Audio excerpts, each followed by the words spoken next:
ಒಂದ್ಸಲ ಯೋಚನೆ ಮಾಡಿ ಇದ್ದಕ್ಕಿದ್ದಾಗೆ ನೀವು ಮಾಯವಾಗೋದಿಕ್ಕೆ ಶುರುವಾದ್ರೆ ಹೇಗಿರುತ್ತೆ? ಅಂದ್ರೆ ನೀವು ಈ ಜಗತ್ತಿನ ಒಳಗಡೆನೆ ಇರ್ತೀರಾ, ಬಟ್ ಆದ್ರೆ ನಿಧಾನವಾಗಿ ಇನ್ವಿಸಿಬಲ್ ಆಗ್ಬಿಡ್ತಿರ್ತೀರಾ. ಅಂಡ್ ನಿಮ್ಮ ಕಣ್ಣಿಗೆ ಎಲ್ಲನೂ ಕಾಣಿಸ್ತಿರುತ್ತೆ, ಎಲ್ಲ ಕಡೆ ನೀವೇ ಓಡಾಡಬಹುದು, ಎಲ್ಲವನ್ನ ಮುಟ್ಬಹುದು. ಆದ್ರೆ ಹೊರಗಿನ ಜನಗಳು ಮಾತ್ರ ನಿಮ್ಮನ್ನ ನೋಡೋದಿಕ್ಕೆ ಆಗೋದಿಲ್ಲ, ಮುಟ್ಟೋದಿಕ್ಕೆ ಆಗೋದಿಲ್ಲ. ಅಷ್ಟೇ ಯಾಕೆ, ಸ್ವಂತ ನಿಮ್ಮ ಮನೆಯವರು ಕೂಡ ನಿಮ್ಮನ್ನ ನೋಡೋದಿಕ್ಕೆ ಆಗೋದಿಲ್ಲ. ಅಂತ ಒಂದು ಸಿಚುವೇಶನ್ ಬಂದ್ರೆ ನೀವು ಏನನ್ನ ಮಾಡ್ತೀರಾ? ಯಾಕಂದ್ರೆ ಇವತ್ತು ನಾವು ನೋಡೋದಿಕ್ಕೆ ಬಂದಿರುವ ಮೂವಿ ಕೂಡ ಅಂತದ್ದೇ. ನಮ್ಮ ಹೀರೋಯಿನ್ ಸಡನ್ ಆಗಿ ಒಂದು ದಿನ ಪೂರ್ತಿಯಾಗಿನೇ ಮಾಯವಾಗ್ಬಿಡ್ತಾಳೆ. ಅಂಡ್ ಆ ರೀತಿ ಅವಳು ಇನ್ವಿಸಿಬಲ್ ಆಗ್ಬೇಕಾದ್ರೆ ಈ ಜಗತ್ತಿನಲ್ಲಿ ಯಾರೇ ಕೂಡ ಅವಳನ್ನ ನೋಡೋದಿಕ್ಕೆ ಆಗಲ್ಲ ಅಲ್ವಾ? ಸೊ ತುಂಬಾನೇ ಒಂಟಿತನ ಕಾಣೋದಿಕ್ಕೆಲ್ಲ ಶುರುವಾಗ್ಬಿಡುತ್ತೆ. ಅಂಡ್ ಇದೇ ನೋವಿನಲ್ಲಿ ಅವಳು ಬದುಕ್ತಾ ಇರ್ಬೇಕಾದ್ರೆ ಇವಳ ಲೈಫಿನಲ್ಲಿ ಬೆಳಕು ಬಂದಾಗೆ ಒಂದು ಅವಕಾಶ ಇವಳ ಎದುರುಗಡೆಗಾಗಿನೇ ಬರುತ್ತೆ. ಆ ನಂತರ ಏನಾಗುತ್ತೆ, ಇವಳ ಲೈಫ್ ಮೊದ್ಲಿನಾಗೆ ಬದಲಾಗುತ್ತಾ, ಸರಿ ಹೋಗ್ತಾಳ, ಇಲ್ಲ ಇವಳ ಲೈಫಿನಲ್ಲಿ ಏನ್ ತಾನೇ ನಡೆಯುತ್ತೆ ಅನ್ನುವ ಒಂದು ಕ್ರೇಜಿ ಮೂವಿಯನ್ನೇ ನೋಡ್ತಾ ಇದ್ದೀವಿ. ಅಂದಾಗೆ ಮೂವಿಯ ಹೆಸರು ಬಂದು ಅಬೌವ್ ದ ಶಾಡೋ ಅಂತ. ವಿಡಿಯೋಗೆ ಹೋಗೋದಕ್ಕಿಂತ ಮುಂಚೆ ನೀವಿನ್ನ ಸಬ್ಸ್ಕ್ರೈಬ್ ಮಾಡಿಲ್ಲ ಅಂದ್ರೆ ಫಟಾಫಟ್ ಅಂತ ಸಬ್ಸ್ಕ್ರೈಬ್ ಮಾಡ್ಕೊಳ್ಳಿ. ಸರಿ ಓಕೆ, ಇನ್ನು ತಡವನ್ನ ಮಾಡದೆ ಇವತ್ತಿನ ವಿಡಿಯೋವನ್ನ ಶುರು ಮಾಡ್ಬಿಡೋಣ. ಓಪನಿಂಗ್ ಸೀನ್ ನಲ್ಲಿ ನಮ್ಗೆ ಹೋಲಿ ಅನ್ನುವ ಒಂದು ಹುಡುಗಿಯನ್ನ ತೋರಿಸ್ತಾರೆ. ಅಂಡ್ ಅವಳು ಯಾವ್ದೋ ಒಂದು ಕಾರಣದಿಂದ ಮಾಯವಾಗ್ಬಿಟ್ಟಿದ್ದಾಳಂತೆ. ಸೊ ನಾನು ಯಾವ ರೀತಿ ಮಾಯವಾಗ್ಬಿಟ್ಟೆ ಅನ್ನೋದಾಗಿ ಸ್ಟೋರಿಯನ್ನ ಹೇಳೋದಿಕ್ಕೆ ಶುರುವನ್ನ ಮಾಡ್ಕೋತಾಳೆ. ನಾನು ಯಾವುದೇ ರೀತಿ ದೆವ್ವನವೇ ಅಲ್ಲ, ಭೂತನವೇ ಅಲ್ಲ, ಬಟ್ ಆದ್ರೂ ಕೂಡ ಜನಗಳು ನನ್ನನ್ನ ನೋಡೋದಿಕ್ಕೆ ಆಗೋದಿಲ್ಲ, ನನ್ನ ಹತ್ರ ಮಾತಾಡೋದಿಕ್ಕೆ ಆಗೋದಿಲ್ಲ. ಸೊ ಇದು ಆಗೋದಿಕ್ಕೆ ಕಾರಣ ಏನು ಅಂದ್ರೆ, ನಾನು ಚಿಕ್ಕ ವಯಸ್ಸಿನಲ್ಲಿ ಇರ್ಬೇಕಾದ್ರೆ ನನ್ನ ಫ್ಯಾಮಿಲಿಯ ಜೊತೆ ನಾನು ನೆಮ್ಮದಿಯಾಗಿನೇ ಬದುಕಿ ಬರ್ತಿದ್ದೆ. ಅಂಡ್ ನನ್ನ ಫ್ಯಾಮಿಲಿಯಲ್ಲಿ ಆನೆಸ್ ಅನ್ನುವ ನನಗೆ ಒಬ್ಬಳು ಅಕ್ಕ ಇರ್ತಾ ಇದ್ದಾಳೆ, ಹಾಗೆ ಟ್ರಾಯ್ ಅನ್ನುವ ಒಬ್ಬ ತಮ್ಮ ಕೂಡ ನನ್ಗಿದ್ದಾನೆ. ಅಂಡ್ ನನ್ನ ಬಗ್ಗೆ ಹೇಳೋದಾದ್ರೆ ನಾನು ದೊಡ್ಡವಳು ಅಲ್ಲ, ಚಿಕ್ಕವಳು ಅಲ್ಲ, ಮಧ್ಯದಲ್ಲಿ ಹುಟ್ಟಿರುವಂತಹ ಮಗುವಾಗಿದ್ದೀನಿ. ಸೊ ಇದೇ ಕಾರಣಕ್ಕೆ ಅನ್ಸುತ್ತೆ ನನ್ನ ಫ್ಯಾಮಿಲಿ ಅವರು ಯಾರಿಗೂ ಕೂಡ ನನಗೆ ಹೆಚ್ಚು ಪ್ರೀತಿಯನ್ನ ಕೊಟ್ಟಿ ಬಂದಿಲ್ಲ.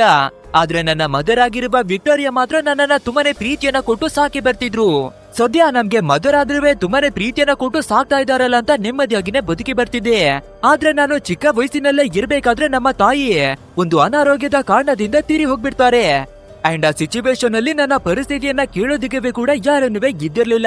ಅಂಡ್ ನನ್ನ ಜೀವನವೇ ಕೂಡ ಆವಾಗಿನಿಂದ ಸಂಪೂರ್ಣವಾಗಿ ಬದಲಾಗೋದಿಕ್ಕೆ ಶುರುವಾಗ್ಬಿಡ್ತು. ನನ್ಗೆ ಯಾವ ರೀತಿ ಅನ್ನಿಸ್ತಾ ಇತ್ತು ಅಂದ್ರೆ, ನಿಧಾನವಾಗಿ ನಾನು ಮಾಯವಾಗ್ತಿದ್ದೀನೇನೋ, ಇವ್ರೆಲ್ಲರಿಂದನೂ ದೂರವಾಗ್ತಿದ್ದೀನೋ ಅನ್ನೋದಾಗಿ ಫೀಲ್ ಆಗ್ತಿತ್ತು. ಅಂಡ್ ಅದೇ ಫೀಲಿಂಗು ನಿಧಾನವಾಗಿ ನಿಜವಾಗೋದಿಕ್ಕೆ ಕೂಡ ಶುರುವಾಗ್ಬಿಡ್ತು. ಅಂದ್ರೆ ನಾನು ಆವಾಗಿನಿಂದಾನೇ ಇನ್ವಿಸಿಬಲ್ ಆಗೋದಿಕ್ಕೆ ಶುರುವಾದೆ. ನನ್ನ ಫ್ಯಾಮಿಲಿ ಅವರು ಫೋಟೋವನ್ನ ತೆಗಿಬೇಕಾದ್ರೂ ಕೂಡ ನಾನು ಫೋಟೋದಲ್ಲಿ ಬರ್ತಾನೆ ಇರ್ಲಿಲ್ಲ. ಆದ್ರೆ ಇದು ಒಂದು ನಾರ್ಮಲ್ ಆದ ಸ್ಟೇಜ್ ನಲ್ಲಿ ಇತ್ತು ಅಲ್ವಾ? ಸೊ ನಾನು ಅಡ್ಜಸ್ಟ್ ಅನ್ನ ಮಾಡ್ಕೊಂಡು ಅದೇ ರೀತಿ ಬದುಕೋದಿಕ್ಕಾಗಿ ಶುರುವನ್ನ ಮಾಡ್ಕೊಂಡೆ. ಬಟ್ ಆದ್ರೆ ನನ್ನ ಫ್ಯಾಮಿಲಿ ಅವರು ಈ ವಿಷಯವನ್ನ ತುಂಬಾನೇ ಇಗ್ನೋರ್ ಅನ್ನ ಮಾಡೋದಿಕ್ಕೆ ಶುರುವನ್ನ ಮಾಡ್ಕೊಂಡ್ರು. ಅಂಡ್ ಆವಾಗ್ಲೇ ನಾನು ನನ್ನ ಫ್ಯಾಮಿಲಿಯನ್ನ ಬಿಟ್ಟು ಹೊರಗಡೆಗಾಗಿನೇ ಬಂದ್ಬಿಟ್ಟಿ ಅಂತ ಹೇಳ್ಕೊತಾಳೆ. ಅಂಡ್ ಆ ರೀತಿಯಾಗಿ ನಮ್ಮ ಹೋಲಿ ಮನೆಯನ್ನ ಬಿಟ್ಟು ಹೊರಗಡೆ ಬರ್ಬೇಕಾದ್ರೆ ಜಾಸ್ತಿ ಸೆಕ್ಯೂರಿಟಿಯನ್ನ ಇಟ್ಟು ಚೆಕ್ಗಳನ್ನ ಮಾಡದೇ ಇರುವಂತಹ ಒಂದು ಫ್ಲಾಟಿನಲ್ಲಿ ಬಂದು ರೂಮ್ ಅನ್ನ ತಗೋತಾಳೆ. ಅದು ಅಲ್ಲದೆ ಒಂದು ಫೋಟೋಗ್ರಾಫರ್ ಹತ್ರವಾಗಿನವೇ ಕೂಡ ಕೆಲಸವನ್ನ ಮಾಡೋದಿಕ್ಕೆ ಶುರು ಮಾಡ್ಕೋತಾಳೆ. ಅಂಡ್ ಇವಳ ಕೆಲಸನವೇ ಕೂಡ ದಿನದಿಂದ ದಿನಕ್ಕೆ ಬದಲಾಗ್ತಾನೆ ಹೋಗುತ್ತೆ. ಅಂದ್ರೆ ಇವಳು ಹೇಗಿದ್ರೆ ಕೂಡ ಇನ್ವಿಸಿಬಲ್ ಆಗ್ಬಿಟ್ಟಿದ್ದಾಳೆ ಅಲ್ವಾ? ಸೊ ಅದನ್ನ ಬಳಸ್ಕೊಂಡು ಆ ಫೋಟೋಗ್ರಾಫರ್ ಕೂಡ ದೊಡ್ಡ ಡೀಲ್ ಗಳನ್ನ ಮಾಡೋದಿಕ್ಕೆ ಶುರುವನ್ನ ಮಾಡ್ಕೋತಾನೆ. ಅಂದ್ರೆ ಯಾವ್ದಾದ್ರೂ ಸೆಲೆಬ್ರಿಟಿಗಳಾಗಿರ್ಬಹುದು, ಸೀಕ್ರೆಟ್ ಗಳಾಗಿರ್ಬಹುದು, ಆ ಜಾಗಕ್ಕೆ ಹೋಗಿ ಫೋಟೋಗಳನ್ನ ತಗೊಂಡು ಬರೋದಿಕ್ಕಾಗಿನೇ ಹೇಳ್ತಿರ್ತಾನೆ. ಸೊ ನಮ್ಮ ಹೀರೋಯಿನ್ವೇ ಕೂಡ ತುಂಬಾನೇ ಆರಾಮಾಗಿನೇ ಹೋಗಿ ಫೋಟೋಗಳನ್ನ ಕ್ಯಾಪ್ಚರ್ ಮಾಡಿ ಬರ್ತಿರ್ತಾಳೆ. ಇವಳು ಮನೆಯನ್ನ ಬಿಟ್ಟು ಹೊರಗಡೆ ಬಂದಿರ್ತಾ ಇದ್ರೆ ಕೂಡ ಅವಾಗ ಫ್ಯಾಮಿಲಿಗೆ ಬಂದು ವಿಸಿಟ್ ಅನ್ನ ಮಾಡ್ತಿರ್ತಾಳೆ. ಅಂಡ್ ತಮ್ಮನಾಗಿರುವ ಟ್ರಾಯ್ ಅನ್ನ ನೋಡ್ಬೇಕಾದ್ರೆ ಅವನವೇ ಕೂಡ ಬೆಳ್ಕೊಂಡು ದೊಡ್ಡನಾಗಿ ಮನೆಯ ಕೆಳಗಡೆ ಫ್ಲಾಟಿನಲ್ಲಿ ಕ್ಯಾಮ್ರಾಗಳನ್ನ ಜೋಡಿಸ್ಕೊಂಡು ಫೋಟೋಗ್ರಫಿಯನ್ನ ಕಲಿಯೋದಿಕ್ಕಾಗಿನೇ ನೋಡ್ತಿರ್ತಾನೆ. ಇನ್ನು ಇವಳ ಅಕ್ಕಳಾಗಿರ್ತಾರ ವೆನಿಸಾ, ಅವಳನ್ನ ನೋಡ್ಬೇಕಾದ್ರೆ ಒಂದು ಹುಡುಗನನ್ನ ಲವ್ವನ್ನ ಮಾಡಿ ಮದ್ವೆ ಆಗಿದ್ದಾಳೆ. ನಂತರ ಫಾದರ್ ಅನ್ನ ನೋಡ್ಬೇಕಾದ್ರೆ ಅವರೇ ಕೂಡ ಒಂದು ರಿಯಲ್ ಎಸ್ಟೇಟ್ ಬಿಸ್ನೆಸ್ ಅನ್ನ ನಡೆಸಿ ಬರ್ತಿದ್ದಾರೆ. ಸೊ ಒಂದು ದಿನ ಎಲ್ಲರೂ ಕುಳಿತು ಡಿನ್ನರ್ ಅನ್ನ ಮಾಡ್ತಾ ಇರ್ಬೇಕಾದ್ರೆ ನಮ್ಮ ಹೀರೋಯಿನ್ ಇವರ ಮನೆಗಾಗಿನೇ ವಾಪಸ್ ಬರ್ತಾಳೆ. ಬಟ್ ಆದ್ರೆ ಇವರನ್ನೆಲ್ಲ ನೋಡ್ಬೇಕಾದ್ರೆ ಬೇಜಾರನ್ನ ಮಾಡ್ಕೊಂಡು ನಮ್ಮ ಹೀರೋಯಿನ್ ಹಿಂತಿರುಗಿ ಬಂದ್ಬಿಡ್ತಾಳೆ. ಯಾಕಂದ್ರೆ ಇವಳು ಹಲವಾರು ವರ್ಷಗಳಿಂದ ಮಾಯವಾಗ್ಬಿಟ್ಟಿದ್ದಾಳೆ ಅಲ್ವಾ? ಆದ್ರೂ ಕೂಡ ಇವ್ರು ನಮ್ಗೆ ಯಾವ್ದೇ ರೀತಿ ಚಿಂತೆ ಇಲ್ಲ ಅನ್ನುವ ಹಾಗೇನೆ ನೆಮ್ಮದಿಯಾಗಿ ಒಂದು ಲೈಫ್ ಅನ್ನ ಬದುಕಿ ಬರ್ತಾ ಇದ್ದಾರೆ. ಸೊ ಇದನ್ನೆಲ್ಲ ನೋಡಿ ತುಂಬಾನೇ ಬೇಜಾರಿಗೆ ಒಳಗಾಗಿದ್ದಾಳೆ ನಮ್ಮ ಹೀರೋಯಿನ್. ಅಂಡ್ ಇವಳು ಇನ್ವಿಸಿಬಲ್ ಆಗಿರ್ತಾ ಇರೋದು ನಮ್ಗೆ ವರನ ಶಾಪನ ಅನ್ನುವ ಕನ್ಫ್ಯೂಷನ್ ಅಲ್ಲೇ ಇದ್ದಾಳೆ. ಯಾಕಂದ್ರೆ ಈ ಶಕ್ತಿಯನ್ನ ಬಳಸ್ಕೊಂಡು ಇವಳು ಏನ್ ಬೇಕಾದ್ರೂ ಮಾಡಬಹುದು, ಎಲ್ಲಿಗೆ ಬೇಕಾದ್ರೂ ಹೋಗಬಹುದು, ಯಾರ್ದೇ ಪರ್ಮಿಷನ್ ಇಲ್ದೆ ಯಾವ ಬಟ್ಟೆಯನ್ನ ಬೇಕಾದ್ರೂ ಹಾಕೊಳ್ಬಹುದು. ಬಟ್ ಆದ್ರೆ ನಾವು ಇನ್ನೊಂದ್ ಕಡೆ ನೋಡೋದಾದ್ರೆ ಇದೊಂದು ಶಾಪದ ರೀತಿಯಾಗಿನವೇ ಕೂಡ ಬಂದಿದೆ. ಯಾಕಂದ್ರೆ ಇವಳು ಸಂಪೂರ್ಣವಾದ ಜಗತ್ತಿನ ಜೊತೆ ಕನೆಕ್ಟ್ ಆಗೋದಿಕ್ಕೆ ಸಾಧ್ಯನೇ ಇಲ್ಲ. ಯಾರನ್ನುವೇ ಮಾತಾಡ್ಸೋದಿಕ್ಕೆ ಆಗೋದಿಲ್ಲ, ಪ್ರೀತಿಯನ್ನ ಮಾಡೋದಿಕ್ಕೆ ಆಗೋದಿಲ್ಲ, ಒಟ್ಟಾಗಿ ಸೇರೋದಿಕ್ಕೆ ಆಗೋದಿಲ್ಲ. ಏನಂದ್ರೆ ಏನುವೇ ಇಲ್ಲದ ಸಂಪೂರ್ಣವಾಗಿ ಒಂಟಿ ಜೀವನವನ್ನ ನಡೆಸಿ ಬರ್ಬೇಕಾಗಿದೆ. ಸರಿ ಓಕೆ ಅಂತ ಅಡ್ಜಸ್ಟ್ ಅನ್ನ ಮಾಡ್ಕೊಂಡು ಇವಳಿಗೆ ಹೊಸ ಡೀಲ್ ಏನೇ ಸಿಗುತ್ತೆ. ಅಂದ್ರೆ ಒಂದು ಕಪಲ್ ಅನ್ನ ಫಾಲೋ ಅನ್ನ ಮಾಡಿ ಅವರ ಬಗ್ಗೆ ಎನ್ಕ್ವೈರಿಯನ್ನ ಮಾಡೋದು. ಸೊ ಅದೇ ರೀತಿಯಾಗಿ ಒಂದು ಕ್ಲಬ್ ನ ಒಳಗಡೆ ಆ ಕಪಲ್ ಅನ್ನ ಇವಳು ನೋಡ್ತಿರ್ಬೇಕಾದ್ರೆ ಮೊದಲೇ ಬಾರಿ ಒಬ್ಬ ಬಾಡಿ ಗಾರ್ಡ್ ಬಂದು ನಮ್ಮ ಹೀರೋಯಿನ್ ಅವಳನ್ನ ನೋಡಿ ಇವಳು ಡೈರೆಕ್ಟ್ ಆಗಿನೇ ಆ ಕಪಲ್ ಗಳ ಮೇಲೆ ಕಣ್ಣನ್ನ ಇಟ್ಟು ಎಲ್ಲವನ್ನ ನೋಡಿ ಬರ್ತಿದ್ದಾಳೆ ಅಲ್ವಾ. ಸೊ ಸೀದಾ ಅವಳನ್ನ ಹೊರಗಡೆಗಾಗಿನೇ ತೊಳ್ಳಿ ಬಿಸಾಡ್ತಾನೆ. ಅಷ್ಟೇ ಇದನ್ನ ನೋಡ್ಬೇಕಾದ್ರೆ ನಮ್ಮ ಹೀರೋಯಿನ್ ಅವಳ ಪರಿಸ್ಥಿತಿ ಯಾವ ರೀತಿ ಇರ್ಬೇಡ, ಇಲ್ಲಿವರೆಗುವೆ ಯಾರುವೆ ಇವಳನ್ನ ನೋಡೋದಿಕ್ಕೆ ಆಗ್ತಾನೆ ಇರ್ಲಿಲ್ಲ ಅಲ್ವಾ. ಬಟ್ ಆದ್ರೆ ಇವಾಗ ಒಬ್ಬ ಬಾಡಿ ಗಾರ್ಡ್ ನೋಡಿ ಇವಳನ್ನ ಮುಟ್ಟಿದಾನೆ ಅಂದ್ರೆ ಇವಳು ಖುಷಿಯನ್ನ ತಾಳೋದಿಕ್ಕೆ ಆಗದೆ ಮನಸ್ಸಿನಲ್ಲಿ ಸಾವಿರಾರು ಪ್ರಶ್ನೆಗಳು ಬರ್ತಿರುತ್ತೆ. ಬಟ್ ಆದ್ರೆ ಆ ಬಾಡಿ ಗಾರ್ಡ್ ಇವಳನ್ನ ಹೊರಗಡೆಗಾಗಿನೇ ತೊಳ್ಳಿ ಡೋರನ್ನ ಕ್ಲೋಸ್ ಮಾಡಿ ವಾಪಸ್ ಹೋಗ್ಬಿಡ್ತಾನೆ.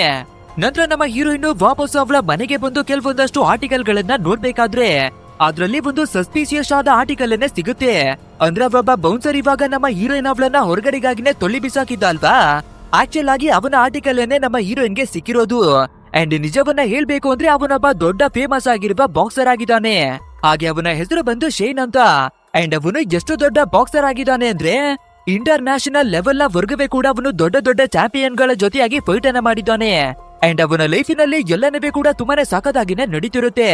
ಆದ್ರೆ ಅವನಿಗೆ ಜೂಲಿ ಅನ್ನುವ ಒಂದು ಗರ್ಲ್ ಫ್ರೆಂಡ್ ಇರ್ತಾ ಇದ್ರೆ ಕೂಡ ಬೇರೆ ಹುಡುಗಿಯ ಜೊತೆಯಾಗಿ ಲವ್ವನ್ನ ಮಾಡ್ತಿರ್ತಾನೆ. ಸೊ ಅದ್ರ ಫೋಟೋವನ್ನ ಯಾರೋ ತೆಗೆದು ಲೀಕ್ ಅನ್ನ ಮಾಡ್ಬಿಡೋದ್ರಿಂದ ಇವನಿಗೆ ಯಾರೆಲ್ಲ ಸಪೋರ್ಟ್ ಅನ್ನ ಮಾಡಿ ಬರ್ತಿದ್ರು ಇವನ ಆಪೋಸಿಟ್ ಆಗಿನೇ ನಿಂತ್ಕೊಬಿಡ್ತಾರೆ. ಅಂಡ್ ಸರ್ಕಾರನವೇ ಕೂಡ ಇವನ ಆಪೋಸಿಟ್ ಆಗಿ ಕೆಲವೊಂದಷ್ಟು ಕೇಸ್ ಗಳನ್ನ ಹಾಕುತ್ತೆ. ಅಂಡ್ ಇಷ್ಟೆಲ್ಲ ಆಗಿರ್ತಾ ಇದೆ ಅಂದ್ರೆ ಅವರ ಮೆಂಟಲ್ ಹೆಲ್ತ್ ತುಂಬಾನೇ ಹಾಳಾಗ್ಬಿಟ್ಟಿರುತ್ತೆ ಅಲ್ವಾ. ಸೊ ಇದೇ ಟೈಮ್ ನಲ್ಲಿ ಮ್ಯಾಡ್ ಅನ್ನುವ ವ್ಯಕ್ತಿಯ ಜೊತೆಯಾಗಿ ಒಂದು ಬಾಕ್ಸಿಂಗ್ ಫೈಟಿಂಗು ಬಿದ್ದೋಗುತ್ತೆ. ಸೊ ತುಂಬಾನೇ ಟೆನ್ಷನ್ ಆಗಿರೋದ್ರಿಂದ ಇವನು ಆ ಮ್ಯಾಚ್ ಅನ್ನ ಸೋತಾಗ್ಬಿಡ್ತಾನೆ. ಆದ್ರಿಂದ ಇವನ ಗರ್ಲ್ ಫ್ರೆಂಡ್ ಆಗಿದ್ದಂತ ಜೂಲಿಯಾ ಕೂಡ ಇವನ ಜೊತೆ ಬ್ರೇಕಪ್ ಅನ್ನ ಮಾಡ್ಕೊಂಡು ಹೊರಟಾಗ್ಬಿಡ್ತಾಳೆ. ಸೊ ಟೋಟಲ್ ಆಗಿ ಆ ಫೋಟೋವಿನಿಂದ ಇವನ ಲೈಫ್ ಅನ್ನ ಸಂಪೂರ್ಣವಾಗಿ ಬರ್ಬಾದಾಗ್ಬಿಟ್ಟಿದೆ. ಅಂಡ್ ಆ ಫೋಟೋವನ್ನ ತೆಗೆದು ಪಬ್ಲಿಷ್ ಅನ್ನ ಮಾಡಿರೋದು ಬೇರೆ ಯಾರಿಗೂ ಅಲ್ಲ, ನಮ್ಮ ಹೀರೋಯಿನ್ ಅವರೇನೆ.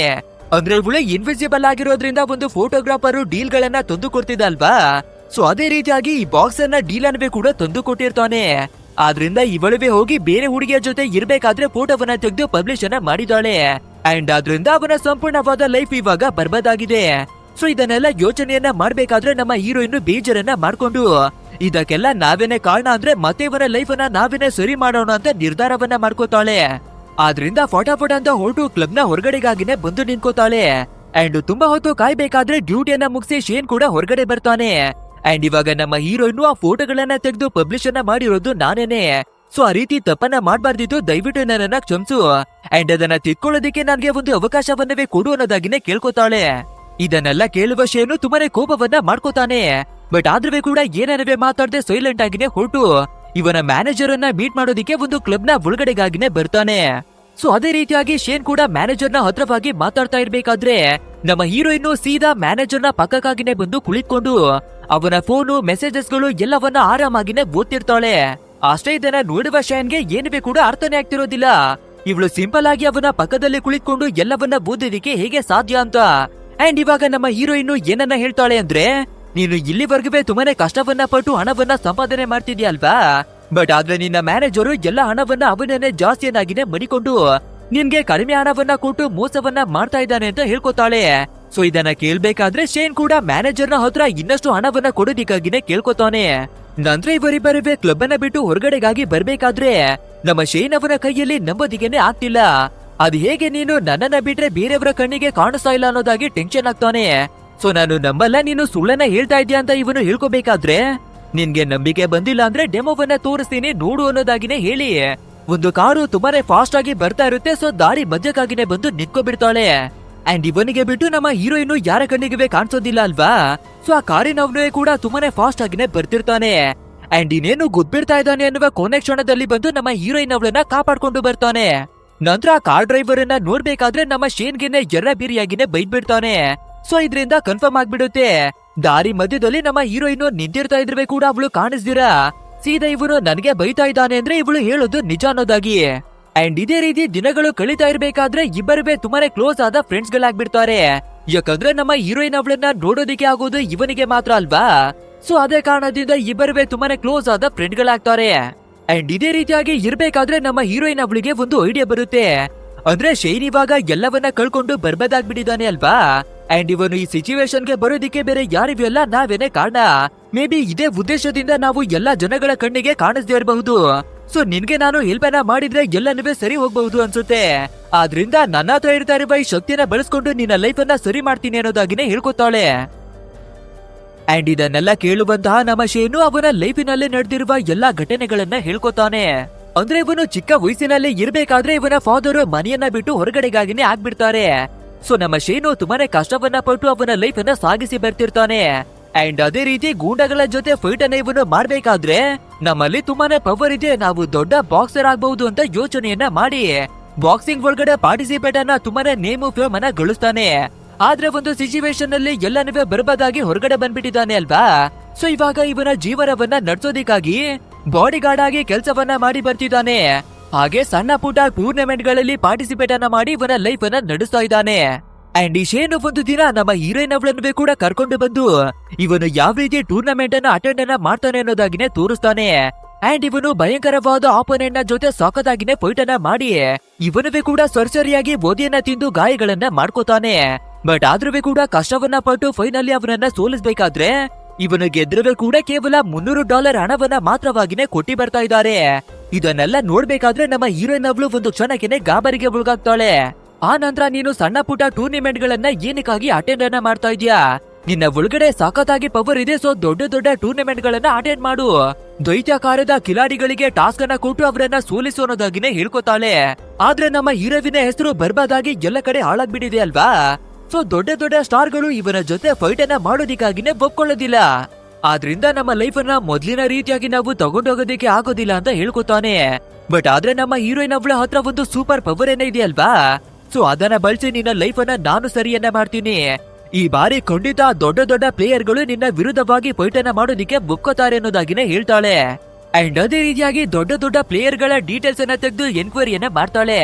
ಅದ್ರಲ್ಲಿ ಸ್ವಾರೆನ್ ಅನ್ನುವ ಒಂದು ದೊಡ್ಡ ಪ್ಲೇಯರ್ ನ ಮೇಲೆ ಅವನು ಸ್ಟೆರಾಯ್ಡ್ ಗಳನ್ನ ತಗೊಂಡು ಟೂರ್ನಿಮೆಂಟ್ ಗಳನ್ನ ಆಡ್ತಾನೆ ಅನ್ನೋದಾಗಿ ಡೌಟ್ ಗಳಿರುತ್ತೆ.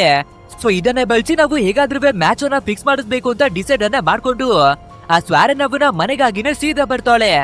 ಅಂಡ್ ಅವನು ಯಾವಾಗ ಸ್ಟೆರಾಯ್ಡ್ ಗಳನ್ನ ಇಂಜೆಕ್ಟ್ ಅನ್ನ ಮಾಡ್ಕೋತಿರ್ತಾನೋ ಆವಾಗ ನಮ್ಮ ಹೀರೋಯಿನ್ ಕೆಲವೊಂದಷ್ಟು ಫೋಟೋಗಳನ್ನ ತಗೋತಾಳೆ.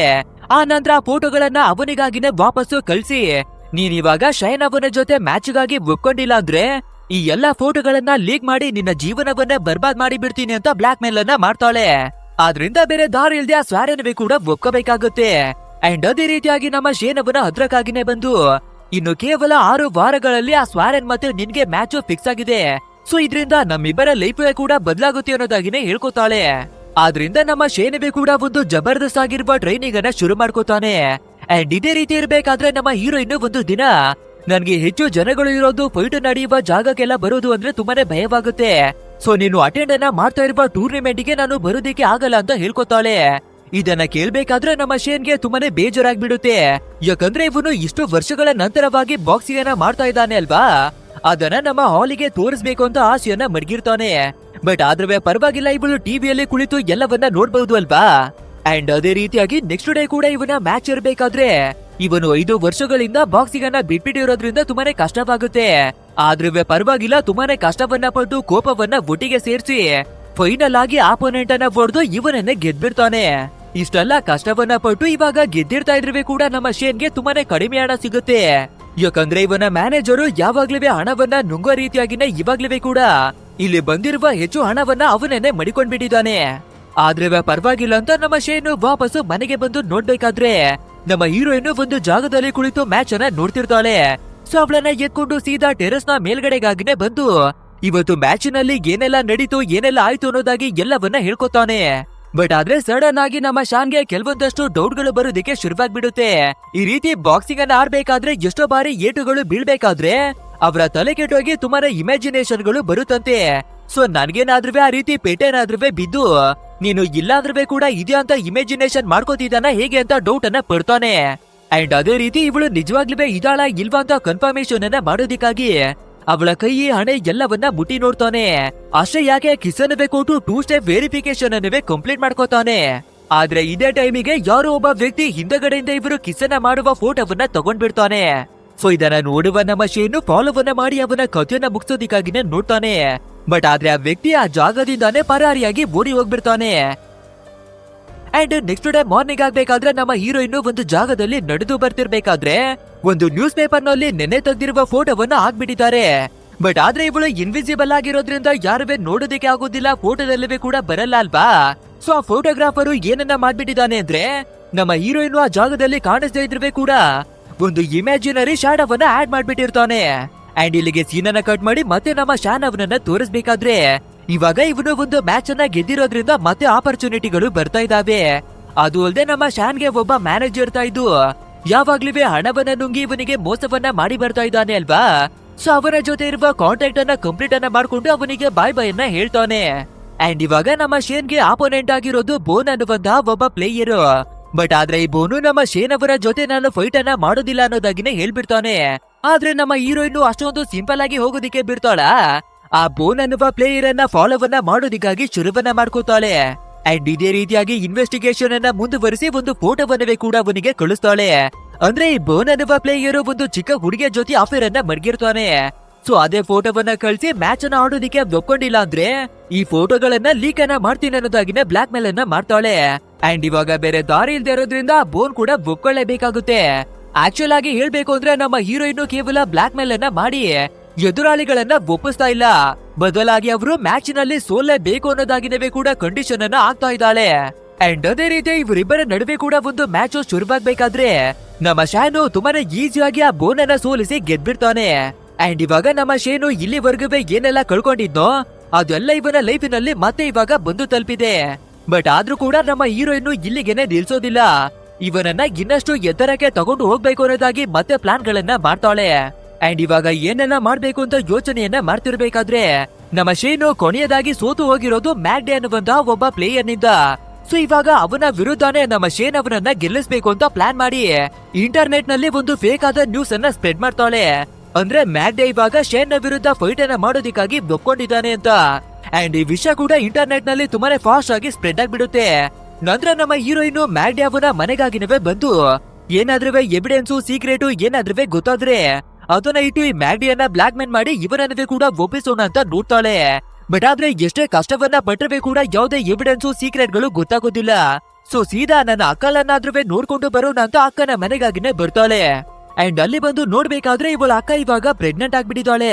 ಬಟ್ ಆದ್ರೆ ಯಾವ್ದೋ ವಿಷಯಕ್ಕಾಗಿ ಗಂಡನಿಗೆ ಆ ವಿಷಯವನ್ನ ಹೇಳ್ದೆ ಬಚ್ಚಿಟ್ಕೊಂಡು ಅಳ್ತಿರ್ತಾಳೆ. ಸರಿ ಓಕೆ, ಇವಳ ಬಗ್ಗೆ ಆಮೇಲೆ ಯೋಚನೆಯನ್ನ ಮಾಡೋಣ ಅಂತ ಅಲ್ಲಿಂದ ಹೊರಟು ಬಂದ್ಬಿಡ್ತಾಳೆ. ನಂತರ ನಮ್ಮ ಶೇನ್ ಅನ್ನ ಜೂಲಿ ಅನ್ನುವ ಒಂದು ಹುಡುಗಿ ಲವ್ವನ್ನ ಮಾಡಿ ಬರ್ತಿದ್ಲು ಅಲ್ವಾ. ಬಟ್ ಆದ್ರೆ ನಮ್ಮ ಶೇನು ಯಾವಾಗ ಡೌನ್ ಫಾಲ್ ಅನ್ನ ಕಾಣ್ತಾನೋ ಆವಾಗ ಬಿಟ್ಟು ಹೋಗ್ಬಿಟ್ಟಿದ್ದಾಳೆ. ಸೊ ಅವಳ ಫೋಟೋವನ್ನ ಇಟ್ಟು ಏನಾದ್ರೂ ಮಾಡೋಣ ಅಂತ ಒಂದು ಕ್ಲಬ್ ನ ಒಳಗಡೆಗೆ ಬರ್ಬೇಕಾದ್ರೆ ಅವಳು ಯಾರೋ ಒಂದು ಹುಡುಗನ ಜೊತೆಯಾಗಿನೇ ಕುಳಿತಿರ್ತಾಳೆ. ಸೊ ಯಾರು ಆ ಹುಡುಗ ಅನ್ನೋದಾಗಿ ಬಂದು ನೋಡ್ಬೇಕಾದ್ರೆ ನಮ್ಮ ಹೀರೋಯಿನ್ಗೆ ಒಂದು ದೊಡ್ಡದಾದ ಶಾಕ್ ಏನೇ ಕಾಯ್ದಿರುತ್ತೆ. ಯಾಕಂದ್ರೆ ಅಲ್ಲಿ ಕುಳಿತಿರೋದು ಬೇರೆ ಯಾರಿವೆ ಅಲ್ಲ, ನಮ್ಮ ಶೇನೆ ಆಗಿರ್ತಾನೆ. ಸೊ ಇದನ್ನ ನೋಡುವ ನಮ್ಮ ಹೀರೋಯಿನ್ ಕೋಪವನ್ನ ಮಾಡ್ಕೊಂಡು ಸರಿಯಾಗಿನೇ ಬೈದು ಹೊರಗಡೆ ಬಂದ್ಬಿಡ್ತಾಳೆ.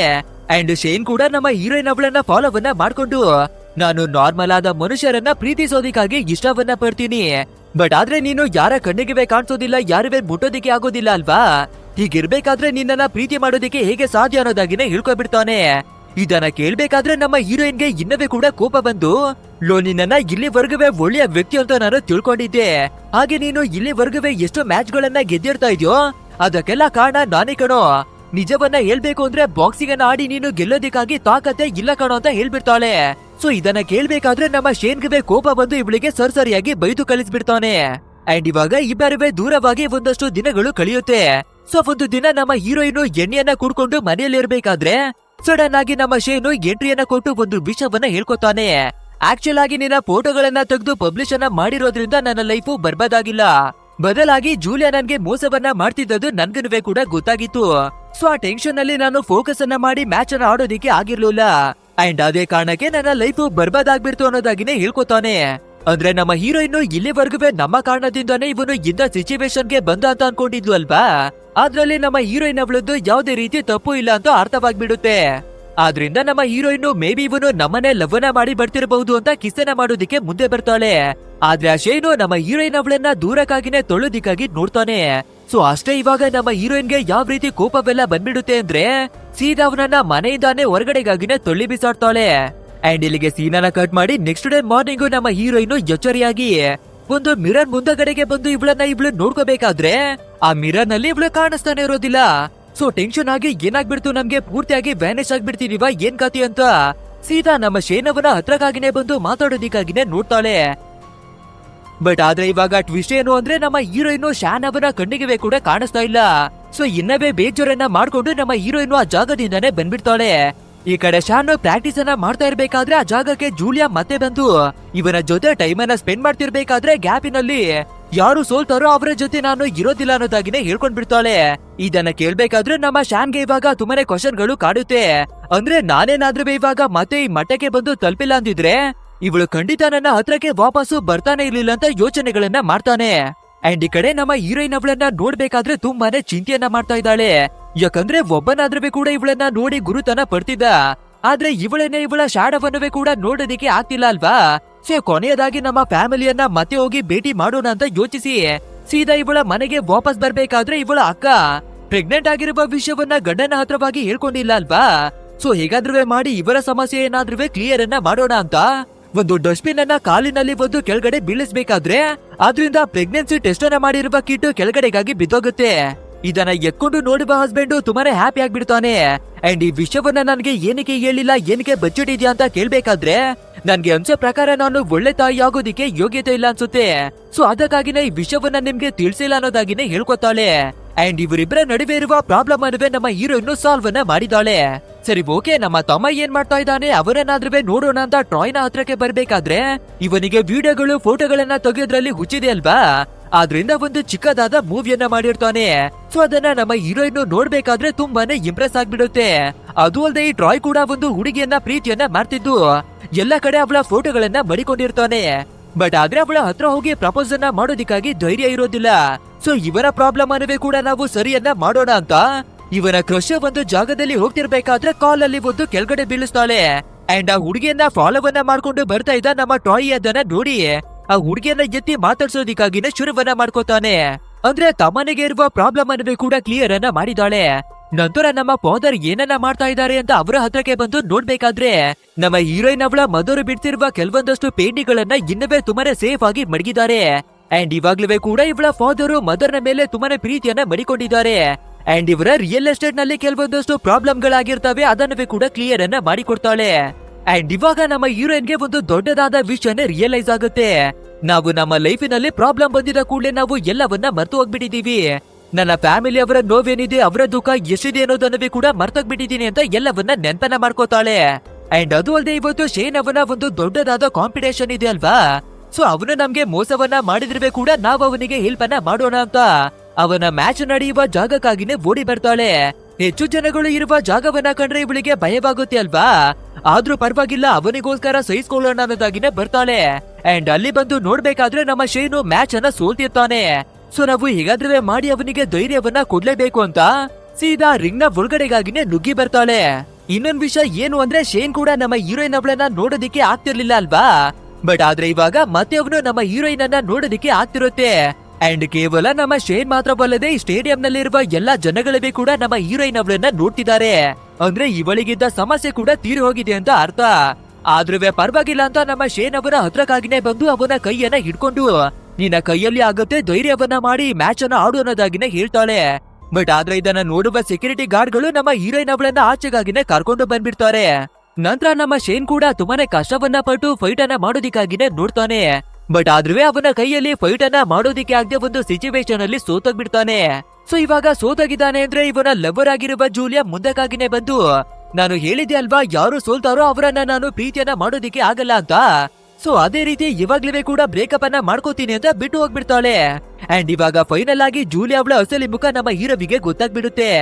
ಆದ್ರಿಂದ ನಮ್ಮ ಹೀರೋ ಫಟಾಫಟ್ ಅಂತ ಹೀರೋಯಿನ್ ಅವಳನ್ನ ಹುಡಿಕೊಂಡು ಹೊರಗಡೆ ಬಂದು ಸೆಕ್ಯೂರಿಟಿ ಗಾರ್ಡ್ ಗಳಿಂದ ನಮ್ಮ ಹೀರೋಯಿನ್ ಅವಳನ್ನ ಬಿಡಿಸ್ತಾನೆ. ಸೊ ಇಬ್ಬರಿವೆ ಇವಾಗ ಪ್ರಪೋಸ್ ಅನ್ನ ಮಾಡ್ಕೊಂಡು ಒಂದಾಗ್ತಾರೆ. ನಂತರ ಇಲ್ಲಿಗೆ ಸೀನ್ ಅನ್ನ ಕಟ್ ಮಾಡಿ ನಮ್ಮ ಹೀರೋಯಿನ್ ಅವಳನ್ನ ತೋರಿಸ್ಬೇಕಾದ್ರೆ ಫಾದರ್ ಅನ್ನ ಮೀಟ್ ಮಾಡೋದಿಕ್ಕೆ ಡೈರೆಕ್ಟ್ ಆಗಿ ಅವರ ಹತ್ರಕ್ಕಾಗಿನೇ ಬರ್ತಾಳೆ. ಅಂಡ್ ಇವಾಗ ನಮ್ಮ ಹೀರೋಯಿನ್ ಎಲ್ಲರ ಕಣ್ಣಿಗೆ ನಾರ್ಮಲ್ ಆಗಿ ಕಾಣಿಸ್ತಾ ಇದ್ದಾಳೆ ಅಲ್ವಾ. ಸೊ ಫಾದರ್ ಅವರ ಕಣ್ಣಿಗೆ ಕೂಡ ಹೀರೋಯಿನ್ ಕಾಣಿಸ್ಬೇಕಾದ್ರೆ ಫಾದರ್ ಇವಾಗ ಖುಷಿಯನ್ನ ತೊಡೆಯೋದಿಕ್ಕಾಗ್ದೆ ಅಳೋದಿಕ್ಕೆಲ್ಲ ಶುರುವನ್ನ ಮಾಡ್ಕೊಂಡ್ ಬಿಡ್ತಾರೆ. ಅಂಡ್ ಎಷ್ಟೋ ವರ್ಷಗಳ ನಂತರವಾಗಿ ನನ್ನ ಮಗಳು ಮತ್ತೆ ನನ್ನ ಹತ್ರ ಬಂದಿದ್ದಾಳೆ ಅನ್ನೋದಾಗಿ ಹಗ್ಗನ್ನ ಮಾಡ್ಕೋತಾರೆ. ಅಂಡ್ ಇಲ್ಲಿಗೆ ನಮ್ಮ ಇವತ್ತಿನ ಸ್ಟೋರಿ ಕೂಡ ಎಂಡ್ ಆಗುತ್ತೆ. ಗೈಸ್, ಈ ಮೂವಿ ಹೇಗಿತ್ತು ಅಂತ ತಪ್ಪದೆ ನಮ್ಗೆ ಕಮೆಂಟ್ ಮೂಲಕ ತಿಳಿಸಿ. ಹಾಗೆ ವಿಡಿಯೋ ಏನಾದ್ರೂ ಇಷ್ಟವಾಗಿದ್ರೆ ಒಂದು ಲೈಕ್ ಅನ್ನ ಕೊಟ್ಟು ನಮ್ಮ ಚಾನೆಲ್ ಅನ್ನ ಸಬ್ಸ್ಕ್ರೈಬ್ ಮಾಡ್ಕೊಳ್ಳಿ. ಸರಿ, ಓಕೆ, ಇಂಥದ್ದೇ ಒಂದು ಅದ್ಭುತವಾದ ಮತ್ತೊಂದು ವಿಡಿಯೋದಲ್ಲಿ ಭೇಟಿಯಾಗೋಣ. So thanks for watching guys and take care of your self.